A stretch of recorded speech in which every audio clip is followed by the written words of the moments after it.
ሰላም ጤና ይስጥልን የሐሳብ ዴሊ ቤተሰቦቻችን በዛሬው ይዘንላችሁ የመጣ ነው ስለ መካከለኛው ምስራቅ ነው። የመካከለኛው ምስራቅ በአሁን ሰዓት ላይ ጦርነት ተጋርጦበታል። አሜሪካና እንዲሁም ኢራን ተፋጠዋል። ሁለቱ ሀገራት ወደ ተሟላ ጦርነትም ሊያመሩ ይችላሉ። ግን በአሁን ሰዓት ላይ ድርድር ላይ ይገኛሉ። ድርድሩ እየተካሄደ ባለበት ሰዓት ላይ የአሜሪካ ጦር ኢራንን እየከበበ ነው። ከቀን ወደ ቀንም ከሰዓት ወደ ሰዓትም ወደ ኢራን ድንበር አቅራቢያም እየተቃረበ መጥቷል። ጦርነቱ ከተጀመረ ነዳጅ እጅግ ውድ ይሆናል ተብሎም ይጠበቃል።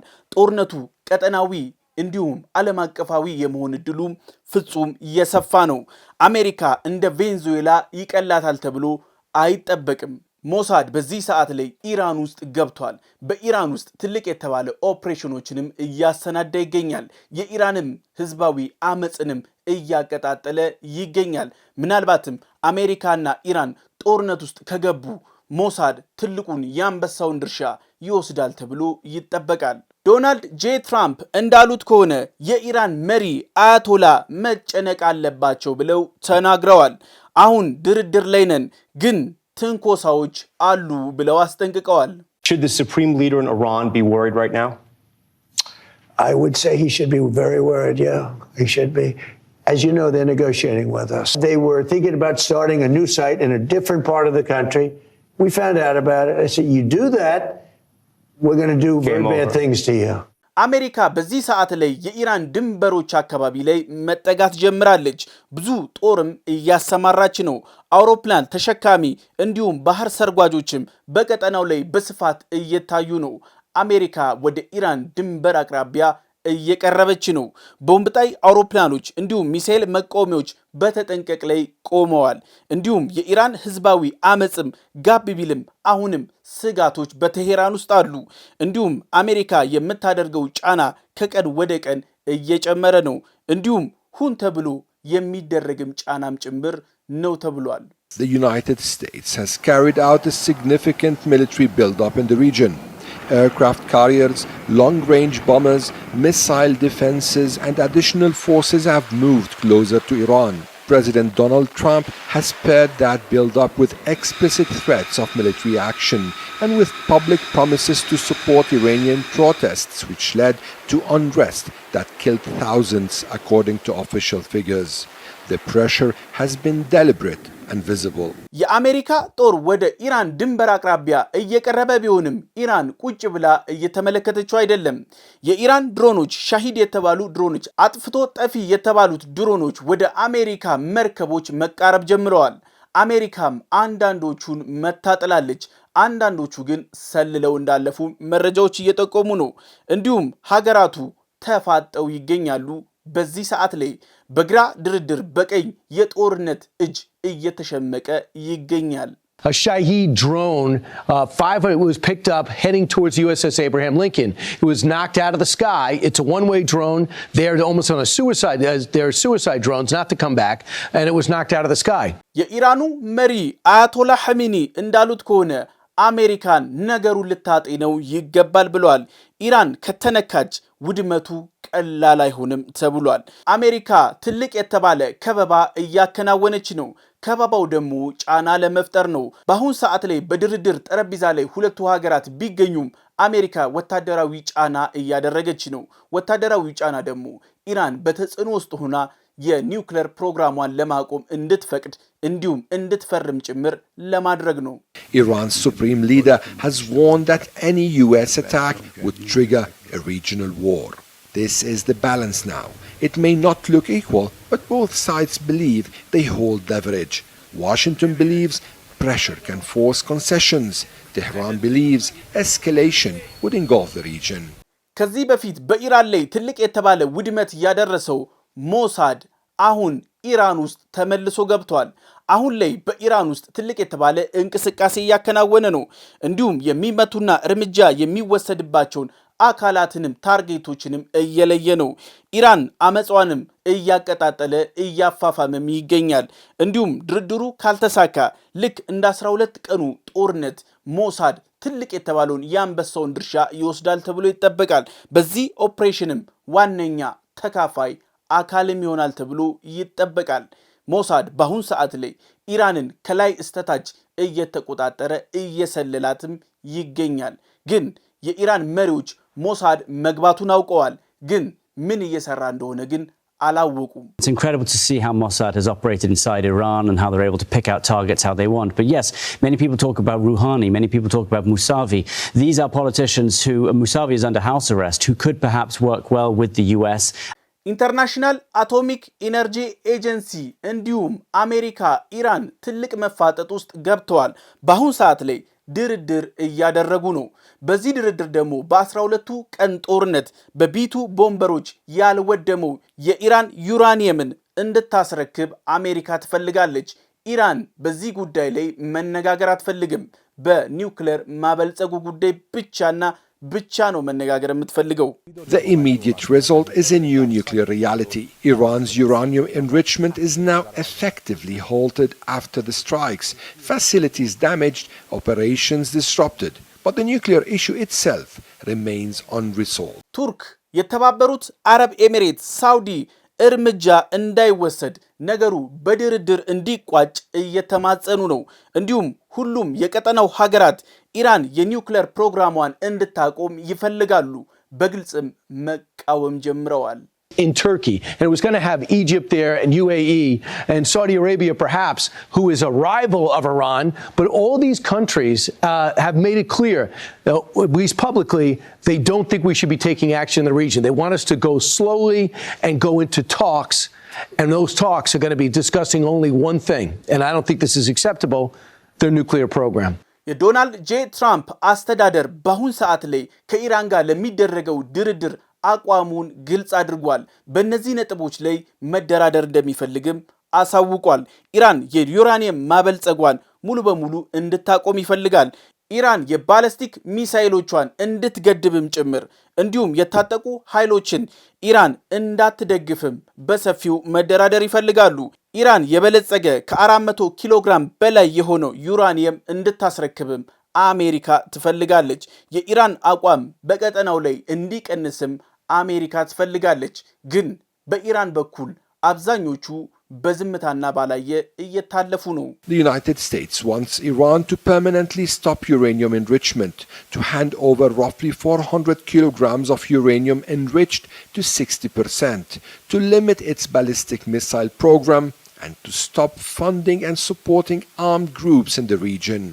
This is not just about nuclear activity, it's about Iran's regional standing. የዶናልድ ጄ ትራምፕ አስተዳደር ማርክ ሩቢዮ እንዳሉት ከሆነ በአሁን ሰዓት ላይ ድርድር ላይ ቢገኙም ግን አንዳንድ ጉዳዮች ላይ የግድ መስማማት እንዳለባቸው ተናግረዋል።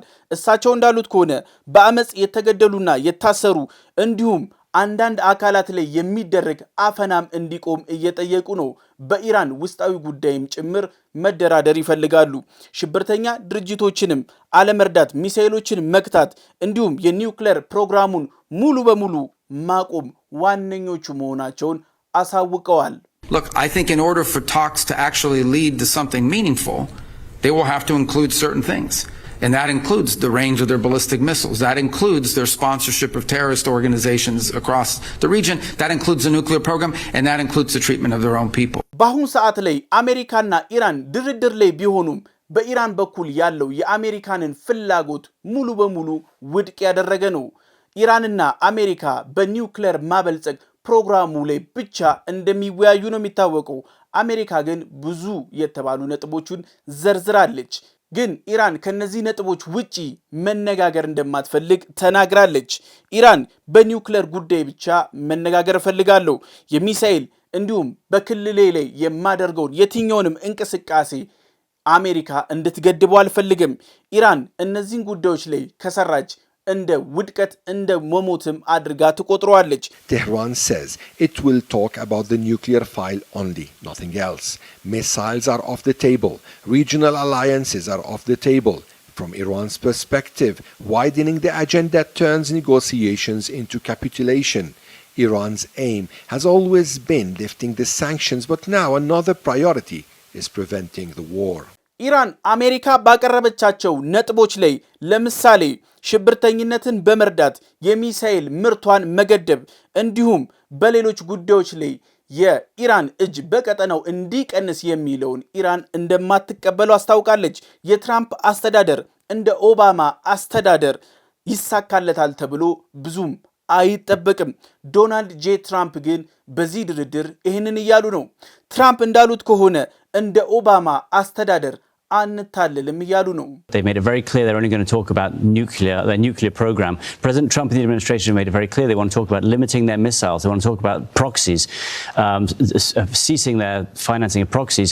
Iran's not going to talk about that. And so they are coming to the table to discuss two different issues. And I think President Trump is not going to be fooled at the way that the Obama regime was fooled. Talk for 20 months over nuclear. Something has to happen quickly and it won't. And so I think that Iran is on its knees. You see the protests. You see the economy all down low. You see the armada of US missiles and ships around it. I think that the talks won't go very well, and after that I think there will be some action.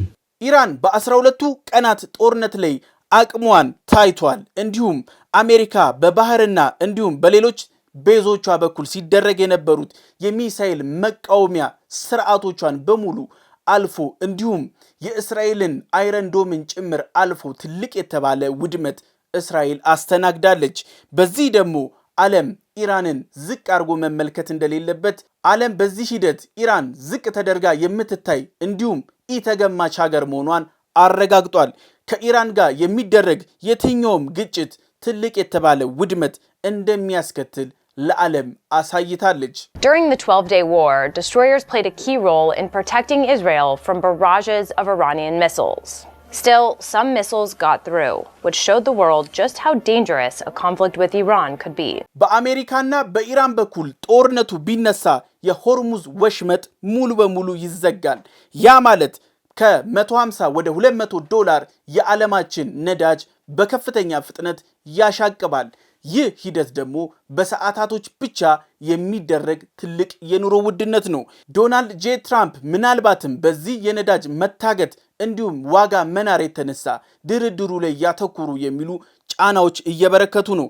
ያ ግን ካልሆነ ዓለም ትልቅ የተባለ ኢኮኖሚያዊ ቀውስን ታስተናግዳለች ተብሎ ይጠበቃል። The naval aspect is important because Iran's greatest weapon is still shutting the Strait of Hormuz. I think what they feel their greatest strength is if the US attacks and they can shut the Strait of Hormuz, even temporarily, they can get oil prices up to $150, $200 a barrel. And at that point, they think President Trump might have to pull back. ዶናልድ ጄ ትራምፕ አሁንም በድርድር ጠረጴዛ ላይ ቢገኙም ወደ ኢራን ትልቅ የተባለ የጦር መሳሪያቸውን እያስጠጉ ነው። ይሄ እንቅስቃሴያቸው ደግሞ ዋጋ ሊያስከፍላቸው ይችላል ተብሎ ይጠበቃል። አሜሪካ ዶናልድ ጄ ትራምፕ ቬንዙዌላ ላይ የተጫወቱትን ካርታ አሁን ኢራን ላይ ቢመዙት ትልቅ የተባለ ዋጋ አሜሪካና አጋሮቿን ያስከፍላል ተብሏል። አሜሪካ እንደ ቬንዙዌላ አይቀልላትም ተብሏል። ምክንያቱም ኢራን ትልቅ የተባለ አቅም አላት፣ የመከላከያና የማጥቂያ እንዲሁም ከኢራን ጋር የሚወግኑ ብዙ አካላትም ጭምር ስላሉ ጦርነቱ ወደ ቀጠናዊ ጦርነት ዓለም አቀፍና ሙሉ ቋሚ ጦርነትም ሊያመራ ይችላል ተብሎ ተሰግቷል። The US is surging firepower to the Middle East as President Trump pressures Iran. You know, we have a tremendous force going there, just like we did in Venezuela, even bigger. It's a playbook Trump has used before. But Iran is very different from Venezuela. የአሜሪካው ነጩ ቤተ መንግስት ግን በኢራንና በአሜሪካ በኩል የሚደረገው ድርድር እንዲሁም የአሜሪካ ጦር ወደ ኢራን መጠጋቱን ተከትሎ ያሳየው አቋም ግን ዓለምን አስግቷል። የነጩ ቤተ መንግስት አቋም እንደሚለው ከሆነ ትራምፕ ብዙ አማራጭ አላቸው። ዶናልድ ጄ ትራምፕ ምንም የማድረግ አቅም በእጃቸው ላይ ነው ሲል ዋይት ሃውስ አሳውቋል። ይህ ማለት ጦርነቱ ትልቅ የተባለ ችግር ለዓለም ሊያመጣ ይችላል ተብሎም ተሰግቷል። I would remind the Iranian regime that the president has many options at his disposal aside from diplomacy as the commander-in-chief of the most powerful military in the history of the world. ኢራን አሁንም በሺዎች የሚቆጠሩ ባላስቲክ ሚሳኤሎች አላት፣ አክቲቭ የሆኑ ለዛውም ታርጌት የተመረጠላቸው። አሜሪካ ወደዚህ ጦርነት ውስጥ የምትገባ ከሆነ የባህረ ሰላጤው የነዳጅ እንቅስቃሴ ሙሉ በሙሉ ሊገታ ይችላል ተብሏል። ይህ ደግሞ ተጽዕኖ ለዓለምም ጭምር ነው። እንዲሁም የኢራን ሚሳኤሎች አሜሪካና አጋሮቿን ያወድማሉ ተብሎም ይጠበቃል። Tehran still has thousands of mid and short-range missiles that it could fire at US bases and allies. And it could try to disrupt shipping traffic in the Gulf, which could severely impact the global oil market. አሜሪካ በኢራን ላይ ወታደራዊ ከበባዋን ከቀን ወደ ቀን እያጠናከረች ነው። ይህ ደግሞ አሁን ላይ ኢራንና አሜሪካ የሚያደርጉት በኒውክሌር ፕሮግራም ዙሪያ ላይ የሚደረገው የጠረጴዛ ላይ ድርድሩ ላይ ተጽዕኖ ለማድረግም ጭምር ነው። ግን ምናልባትም ይሄ ተጽዕኖ ካልተሳካ ቀጠናው ወደ ትልቅ ጦርነትም ውስጥ ሊገባ ይችላል ተብሎ ይጠበቃል። እነዚህም ከኢራን ጎን ይሰለፋሉ የተባሉት ናቸው። የመጀመሪያው ሁቲ፣ ሄዝቦላ፣ ሐማስ እንዲሁም በአፍጋኒስታን የሚገኙ የኢራን ኃይሎች እንዲሁም በሶሪያ ያለውም ኃይል ጭምር ከኢራን ጎን ይቆማል ተብሎ ይጠበቃል። All of this military hardware helps President Trump apply more pressure on Iran to make a deal over its nuclear program. We are negotiating with them right now, yes. But if there are no diplomatic breakthroughs and the US decides to take military action, it could very well escalate into a regional war. የሐሳብ ዴሊ ቤተሰቦቻችን የዛሬው ይህን ይመስል ነበር። በቀጣይ በሌላ አጀንዳ እስከምንገናኝ ሰላም ሁኑ።